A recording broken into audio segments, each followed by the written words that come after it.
শিল্পী নিশ্চয়ই আমার উনি সহশিল্পী ছিলেন এবং আমরা একসাথে কাজ করেছি, কলিগ ছিলেন।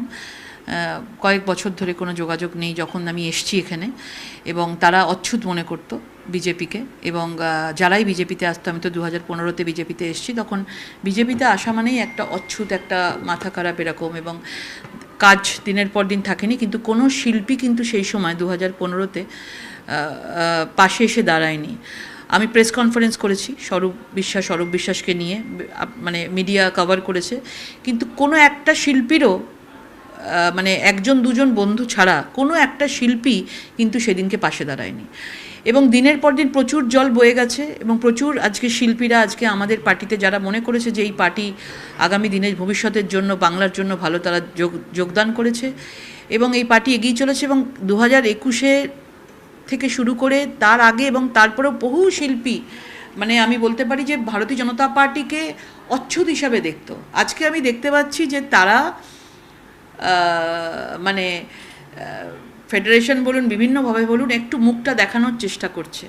আমাদের বিধায়করা জিতেছেন, বিজেপি বিধায়ক জিতেছেন, তারাও শিল্পী রয়েছেন, কিন্তু বিভিন্নভাবে তারা দরজায় আঁকড়ে বেড়াচ্ছে যে কার পাশে গিয়ে বা পেছনে গিয়ে একবার মুখ দেখানো যায়, যে বলতে হবে আমরা সেই সময় খুব অসুবিধায় পড়ে গেছিলাম এবং আমরা এসেছি। মনে রাখতে হবে যে আমরা শিল্পী, আমাদের মানুষ দেখে সব সময়, এবং আমরাই যদি আজকে নিজেদের শিরদাঁড়াটাকে ভেঙে ফেলি, তাহলে মানুষ আমাদের কিভাবে চিনবে।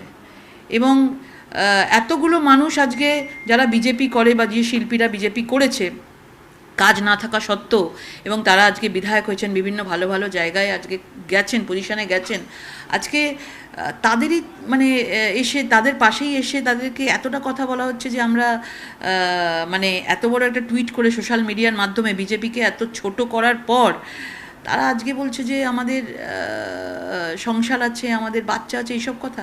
আজকে এরকম একটা শিল্পীর কাছ থেকে এই ধরনের কথাবার্তা কেউ আশা করে?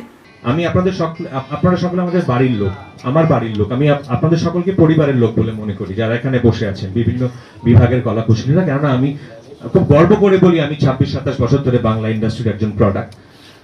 আমি ওই সময়টাতে আমার সদ্যজাত সন্তানের মুখের দিকে তাকিয়ে দাঁত চেপে ওই জিনিসটা করেছিলাম।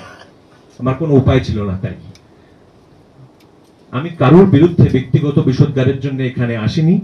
আমি কারোর বিরুদ্ধে ব্যক্তিগত রাগও পেশ করতে চাই না, কিন্তু আপনাদেরকে যেহেতু বাড়ির লোক ভাবি, সেই জন্য এই ব্যক্তিগত অপমানের কথাটা আপনাদের সঙ্গে জাস্ট শেয়ার করলাম। আমার মনে হয় এটা মানে 360 ডিগ্রি ঘুরে যাওয়ার মতন দেখতে পাচ্ছি, এবং যারা এরকম ফেস রয়েছেন আমার মনে হয় তাদের মনে হয় একটু সচেতন হওয়া উচিত। এক্ষুনি তাদেরকে কিছু করতে হবে না, তারা একটু সময় নিক। এক্ষুনি কিছু হয়ে যাচ্ছে না। এক্ষুনি বিজেপি এরকম নয় যে তাদেরকে তৃণমূলের মতন বাদ দিয়ে দিচ্ছে। সুতরাং তাদেরকে এইটুকু বলবো যে তারা নিজেদের সম্মানটা বজায় রাখুক এবং বজায় রেখে থাকুক। এই সব ধরনের কথাবার্তা বলে কিন্তু প্রত্যেকটা শিল্পী তাদের সমাজ মাধ্যমে নিজেদের সম্মানটাকে নষ্ট করে ফেলছেন, এটাই বলবো আমি। এখানে কিন্তু আমি একজন শিল্পী ছিলাম, আমারও কিন্তু খারাপ লাগছে। এত তাড়াতাড়ি রং বদলানোর কোনো মানে হয় না, আর এখন এত তাড়াতাড়ি কোনো সময় হয়নি, ধীরে সুস্থে করুন। এই কারণে কি আপনার মনে হয় যে যেমন সোশ্যাল মিডিয়া তাকে নানানভাবে ধিক্কার জানানো হচ্ছে, তেমন এই জয়দীপ সেন তিনি একজন তিনি তার এগেনস্টে অভিযোগ দায়ের করেছেন? দেখুন, আমাদের সাথে কম হয়েছে? আমরা করেছি, আমাদের কাছে মানে 100টার মধ্যে 90টা শুধু বাজে বাজে কথা থাকতো। আমরা বিজেপিতে আছি, আমরা কি করছি দেখতে পাবেন সেখানে। আমরা সেগুলো সহ্য করেছি। আজকে তিনি সহ্য করতে পারছেন না বলে মানে 48 আওয়ার্সের মধ্যে তাকে মানে রং বদলে নিতে হবে, এরকম অন্তত আমার মনে হয় ভারতীয় জনতা পার্টি এরকম নয়। এবং আমাদের যারা বিধায়ক হয়েছেন, যারা দেখছেন, তাদেরকেও আমি সচেতন থাকতে বলবো।